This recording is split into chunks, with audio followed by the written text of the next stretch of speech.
Hey guys. All right. I'm a little nervous today. I noticed last night when I was burning the midnight oil that I had a little bit of glitching in my um, internet. And so I tried to move to a new space, which is actually quite comical if you could see where I was. This is the only room in the house we haven't renovated. And this is where my husband's little temporary trading floor, which has been going on a year. So I'm not sure that's temporary anymore, but I'm shoved in a corner here. I'm also nervous because I'm going to do a little bit of reading today because I got to quote it properly. I made two errors last night when I rewatched my video, and I wanted to make sure that I clarified that. One time I said 3% was what was legal for THC. It's actually 0.3%. So over 0.3% THC in a product is considered marijuana. Under 0.3% THC in a product is considered legal, safe hemp CBD. The other thing I said that I caught was that in 1850 is when cannabis hit the U.S. pharmacopoeia, and it was actually eliminated in 1941. So we had 90 years of cannabis in the U.S. pharmacopoeia. I think I said 10 years. I got messed up on that. I was tired. But over 90 years, cannabis was being used in the pharmacopoeia as medical treatment for patients, and it was being written as scripts. And so, just summary of yesterday, it was everywhere. It was in Egypt, it was in England, they were using it in India, they were using it everywhere, and we have evidence of that. We have written documentation. The oldest documentation is, and I'm going to butcher this name, but the Pet Sao Ching was the oldest pharmacopoeia from China, and that was dated to 2700 BC. It was used as medication then. So we have huge evidence that this was used for every single malady as they used yesterday. Everything that they used them for. They used it for pregnancy pains. They used it for earaches. They used it for joint pain. They used it for gout. They had all these amazing examples, and they were used by healers. And I meant to look this up, but when the first doctor was around, but healers were plantsmen. They were the experts in the plants. And just like I said, what I'm always fascinated about the Native Americans is how they know their plants and they know what heals and they know what to use for specific ailments. So healers were actually plantsmen. So up until the 30s, cannabis was freely sold in the US with a prescription um, from your doctor. And then prohibition came in, and that's where we're going to pick up. And this is where the notes get a little thick. But in 1937 is when prohibition set in based on our timeline that I showed you yesterday. But there were three major factors that were affecting cannabis at this time, and it's very understandable. But number one, there was the Great Depression. And with the Great Depression, there were different feelings, and they brought with it witch medicines and witch doctors, and feelings that anything that was psychoactive was sorcery, was something that you wanted to steer clear of, and the church really dictated a lot of what was going on. But you know, in early times, you went to the church for healing. There weren't doctors. You would go to the church and you would be anointed with oils or essential oils and things like that. So people were very fearful of things that seemed to be witchery. Also, was the beginning of what we see as corporate greed. They were seeing cannabis as an economic threat, because think about every part that we were talking about. They used hemp for. They used it for clothing. They used it for rope. They used it for oil. They used it for sails. They used it for paper. Think of all the industries that would have been affected if this one plant, this one hemp plant, could knock out the use of trees. Can you imagine the logging industry, cotton industry? Just all the way that they were looking at it was politically and economically to one and the same, that this hemp plant was going to knock out lots of industries that were already well on their way to being very successful industries, and nobody wanted any piece of that. And finally was the invention of the pill, literally the pill, actually pill right here, that you can take a pill that's 30 milligrams, pop it in your mouth, and be done with it. As I said yesterday, it was like going down to Little House on the Prairie to Dr. or Mr. Olson's general store and buying a tincture. And back then, they weren't able to regulate how much was in their plant like we can regulate now, and they weren't able to test it the way we are now. So it was a little bit more difficult. It was harder to manage your content and what amount of CBD that you took at a time. And they mentioned this pill seemed so easy. I mean, things were blowing and going and inventions were everywhere. So the fact that you could take medicine in a pill, I'm sure, was awfully exciting. What I say to that now is how great it is that we do have this tincture, because if someone gives you a 30 milligram pill of X medicine, that may be too much for me, not enough for my husband, and just right for my son. And how exciting that we can use this tincture and this CBD to find our perfect dose. So there's the flip side to both scenarios. So we have those three major factors going on in the US at that time, actually all over the world. But in 1898, Bayer made its first aspirin from birch bark. The first barbiturates were produced as pills. Manufacturing the precise dose, like I said, it was easy to swallow. It was quickly measured in milligrams. All these things were groundbreaking for them back then. We take all those things for granted now. But cannabis varied in strength, and it seemed very old-fashioned that they would have to go use a bottle and use a tincture and figure out what your dose was and put it under your tongue. In 1930, Harry Anslinger proposed the Marijuana Tax Act, and this was a big deal, and this really affected cannabis, not because it outlawed cannabis. It did not outlaw cannabis, but what it did was I'm reading my scratchy notes. It didn't criminalize medicinal use of hemp. It didn't criminalize marijuana or cannabis, but it included a penalty and many, many laws and rules and provisions that if doctors didn't follow resulted in a $2,000 fine and up to 5 years imprisonment. So basically, it became a pain in the butt. Who wanted to deal with that? So they were basically pressured into using the pills and steering clear of the cannabis, which was obviously I just feel like we know so much more now, but it was very much a push to go in the direction of where someone with wealth and power had their investment and they wanted you to be buying their things. Plus, anyone who actually sold the cannabis, the stores, had to register with the IRS and pay a special tax for selling it. So, in every direction, they were taxed and they were impeded, and they just made it a pain in the booty in order to use and sell cannabis. So, by 1941, the Marijuana Tax Act was such a burden that doctors actually just stopped writing it and they dropped it from the pharmacopoeia. And by 1970, marijuana was classified as a narcotic. So that is the whole reason when people get nervous, and I was nervous when I started cannabis, it's not classified as a narcotic because it's bad. It's classified as a narcotic because it was convenient politically and economically for someone who owned paper mills, someone who owned cotton gins, and all the pieces and parts that were used to process logs and to process cotton and all. It gets way deep, way deep. So there were some medical implications of prohibition, because think about if back then, if we had started studying cannabis the way we're studying it now,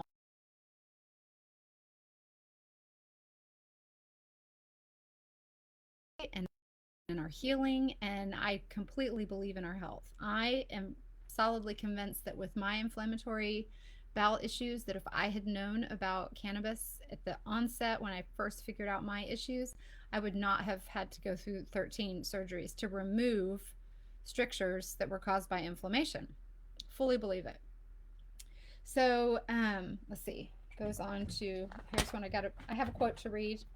But I'm going to read a little section here. But in 1944, New York Mayor Frank Fiorello LaGuardia, like the airport, commissioned a report from the New York Academy of Medicine and questioned, actually, the prohibition. He was a good guy. Its findings said that marijuana is not physically, it's not a gateway drug, and it did not lead to crime. But that was in 1944, and nothing happened. 30 years later, President Richard Nixon, who associated marijuana with anti-Vietnam War protesters that marked time and Schaefer Commission to study worldwide use in hopes of proving the dangers of the plant. He wanted to prove that it was dangerous. There was a lot of marijuana use at that time. It was the 70s. It was post-Vietnam War. Instead, the $4 million that he invested in the Schaefer Commission in a 4,000-page study titled Marijuana, a Signal of Misunderstanding, it concluded that the punishment for marijuana is more harmful than the drug itself, and it recommended decreasing personal possession and moving it to the Schedule 3. Remember how we had the 5 schedules of drugs? Right now it's Schedule 1, marijuana is. Schedule 3, alongside acetaminophen, synthesized testosterone, and estrogen. That's how safe it is. Drugs that carry less potential for abuse. Nixon disavowed the commission's findings and ignored every single recommendation in that 4,000-page study. Isn't that amazing? That's crazy. And so that was in the 70s. Once again, we could have been moving forward with our healing. Under the Controlled Substances Act, marijuana remains a Schedule 1 narcotic alongside heroin, LSD, and despite the fact that millions of patients use it medicinally with no toxic reactions, Schedule 1 completely inaccurately defines THC as having high potential for abuse, with no accepted medical use and a lack of accepted safety. Now, you have to be under a rock to know that we know that people are using marijuana medicinally and medically for various issues and getting incredible results, miraculous results almost. I mean, this is a God-made plant. He made it for a reason. The Drug Enforcement Agency, or the DEA, claims the drug's chemistry is not known and reproducible, and that there are no adequate safety studies or studies proving the efficacy. So this is where it gets good. In fact, cannabis is one of the most widely studied drugs internationally. There are over 22,000 published studies in PubMed about cannabis, and still, as of 2016, the DEA justified its decision because cannabis, quote, does not meet the criteria for currently accepted medical use in the treatment in the United States. Isn't that amazing? You wonder who's behind that. And so my big question is, question mark, Big Pharma. Who would be hurt by legalizing marijuana is what you have to start asking. You have to start thinking critically. I've been a pharmaceutical rep. I've been a patient. And I work in a field where I make sure patients' medications are balanced. But the people I think that would benefit the least from having cannabis completely legalized, marijuana as well, is Big Pharma, because they know how good it is and they know how much it treats us. So this is a quote from Sanjay Gupta, and if you listen to Melinda and I said this the other morning and I love it. With cannabis, there's absolutely no risk of overdose or sudden death. Even more remarkable, cannabis treats pain in a way that opioids cannot. Though both drugs target receptors that interfere with pain signals to the brain, cannabis does something more. It targets another receptor that decreases inflammation, and it does it really fast. And I can attest to this because I was on a mild opiate, and that mild opiate, it didn't take away all my pain. It made me feel good, but it didn't take away the pain issue that I had. And so it does something different. But we showed this to you, Melinda and I did before. I hope that, am I getting this up in here? So I'm going to repeat this. I know that you can't see that very well, but what I'm going to focus on is the bottom line is green and it's flat. It goes straight across. And the top line is any opioid. And the top line goes from, let's say roughly 7,500 all the way up to over 50,000 deaths by drug, and that's per year. And across, there's in between there's synthetic opioids, which is the next one, which includes, synthetic, man-made, created opioids. The next highest one is cocaine at, we'll say about 18,000. Then we're going to say the next one is heroin. Heroin is about 15,000. Next one is natural and synthetic opioids. It's tied with benzodiazepines. The next lowest is methadone. And guess what's on the zero line? 0 deaths are caused by cannabis. And this is my favorite part to talk about. I hope that I'm getting there. I'm sorry I'm having to go back and forth. But so we know that it's safe And we know that it was outlawed for political motivation, my opinion. Okay, so the trajectory changed in 1996 thanks to you, California, because the Californians voted in the Compassionate Care Act, which allows the growers and the patients to work with the doctors to purchase cannabis for those who really need it. And then by 2018, it became federally legal. Do you know who got that in effect? Was Senators Ron Paul and Barney Frank introduced the Industrial Hemp Farming Act to amend the definition of marijuana. And Donald Trump signed it on December 20th, 2018. It removed industrial hemp from the Schedule 1 drug classification. So, 2018, things changed. Nothing changed with how cannabis works or that we'd used it for thousands of years highly successfully in the past. It just finally became legal again. Now we move into the discovery of the endocannabinoid system. And I'm not going to go through all of this today, but just try to get some fast stuff in here. So the endocannabinoid system is what is in our body, and it is the largest receptor system in our body.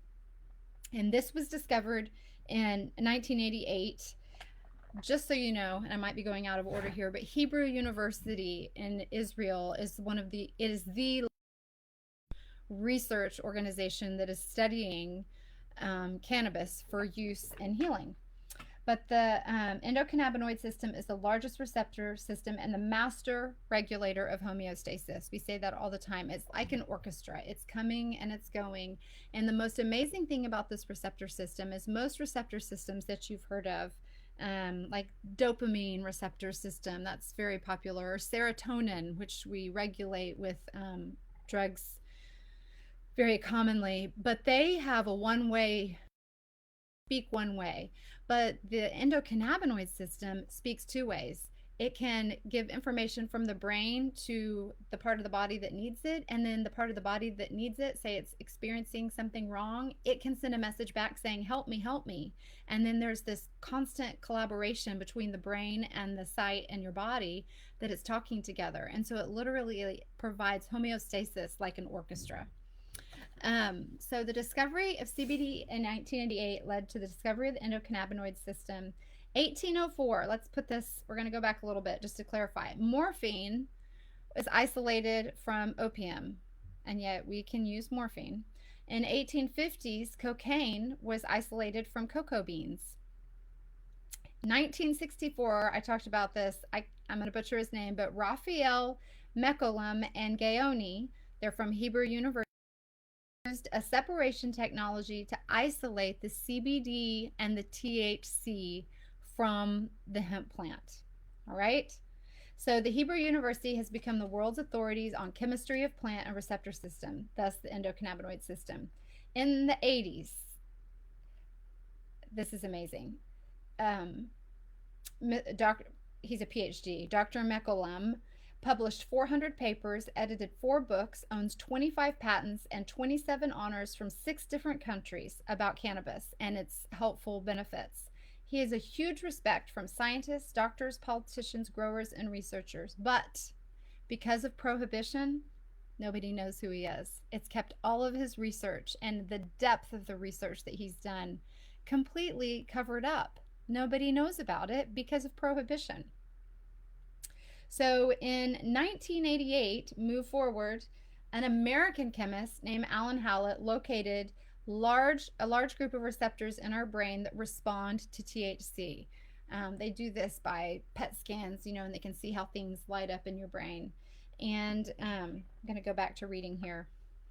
So in 1988, Alan Hallett located a large group of receptors in the brain that responded to THC. And without getting too detailed, but there's multiple parts of the brain where their receptors are located. It was the cortex, the cerebellum, the hippocampus, the basal ganglia, brain areas that coordinate movement, emotions, memory, pleasure, pain, and reproduction. So basically every part of the brain. But this is the coolest part. And remember how that green line was on the bottom, how there's no cannabis? There are no receptors in the portion of the brain responsible for cardiac and respiratory centers, the areas that shut down the heart and shut down the lungs in cases of overdose. I mean, that blows my mind. Not only does it blow my mind, that's how amazing cannabis is, that God created a plant that you can't overdose from because for some reason he makes it to where there are no receptors in our brainstem that shut down our heart or our lungs, the things that we have to have in order to keep ourselves alive in the case of overdose. So you cannot overdose from cannabis. We say things to tell you, if you know you're taking too much, you may get a headache or you may get diarrhea or you may be too sleepy, but you cannot overdose because there are no receptors stem that will shut down your heart or that will cause your lungs to stop working. Isn't that amazing? That's so cool. So that is the physiological reason why no one has ever died of a cannabis overdose. And it's why it's one of the safest, if not the safest, medication on the earth. I just love that. I think that's amazing. And I fully believe that God gave us um, the Garden of Eden for a reason.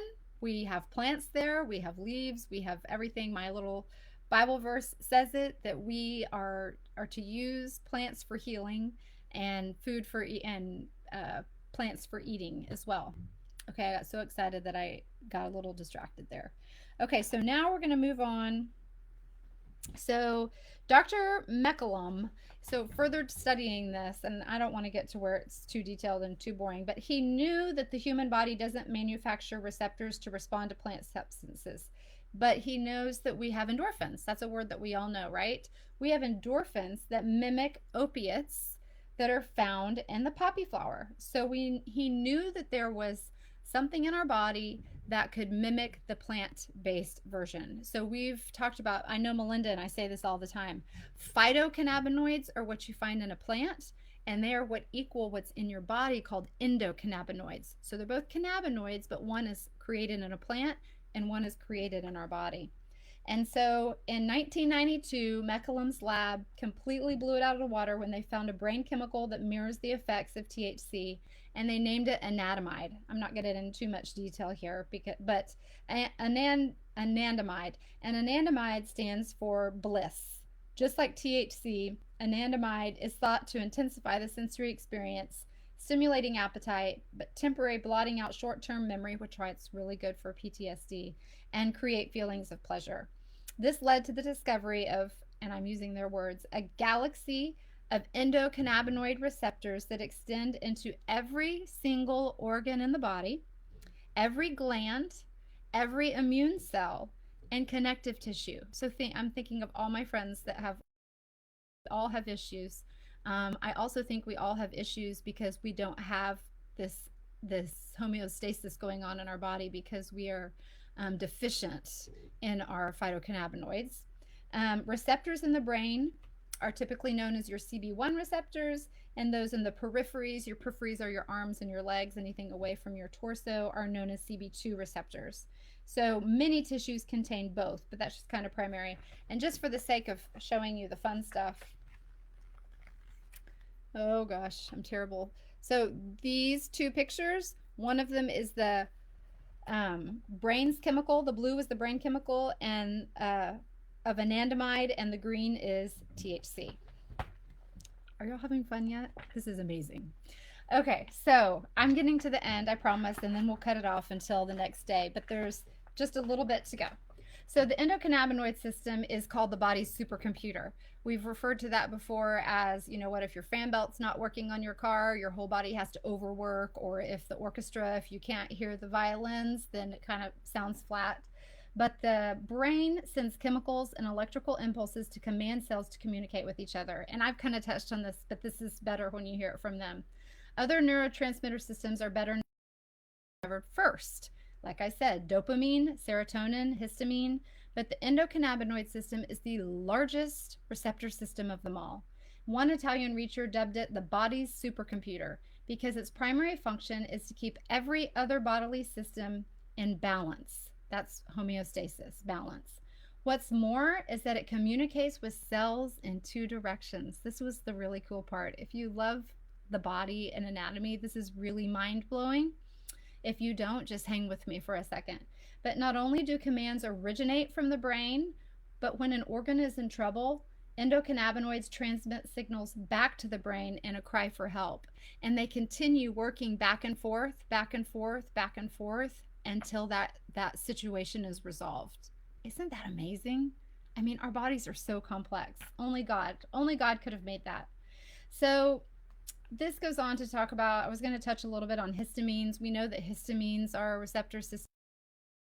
But when you create pharmaceuticals, which are synthetic, i.e., man made, and chemicals, so histamines are named Prevacid that we use for our bodies, and we use it for reflux and things like that. We have antihistamines for when we have allergies. Those are all histamine receptors that we're trying to block to reduce acid production and to reduce production of histamines in our nose, because it's a false sense that our body's fighting something. But because they're man-made, you can take too much. You can not overdose, but overdose is the word. You can take too many histamines, and then there's negative effects when you have a product that's synthetic. But when you have a product that is man-made or God-made and from the plant, you can't overdose. Just emphasizing that. Importantly, the ECS also maintains the body's homeostasis, chemical bridge between the body and the mind. It maintains a stable internal environment despite an ever-fluctuating external world. So not only does it work with our bodies inside what's going on, it is so smart that it can work with the external world and what's coming at us outside of our bodies. It regulates blood sugar, immune function, muscle and fat tissues, hormones, pain centers, reward centers, and metabolic functions.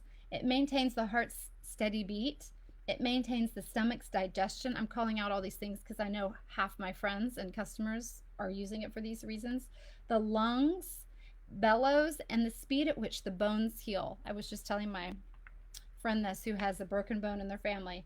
It enables us to forget pain. That's why we keep having babies, I guess. And rewards us for eating and having sex. So it's for the feel-good parts of our body as well.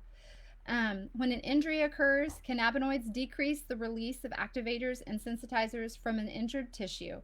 They stabilize nerve cells by opening the potassium channels, and it actually prevents excessive firing. So when your body's hurt, that message is sent to your brain and it says, calm down, calm down, calm down, to try to decrease pain. And it sends helper cells down to where that injury has occurred in order to slow the release of inflammatory substances. Like our body, inflammation comes and rushes when you have an injury, and it tries to help regulate that inflammation in the time of crisis. So bottom line, summary, I'm sorry I got really excited in there. The endocannabinoid system, there is no part of our body it doesn't touch except for the two parts, which are what? The parts of the brain stem that innervate our heart and our lungs. Otherwise, the endocannabinoid system is over our entire body. And what regulates the endocannabinoid system? Cannabis.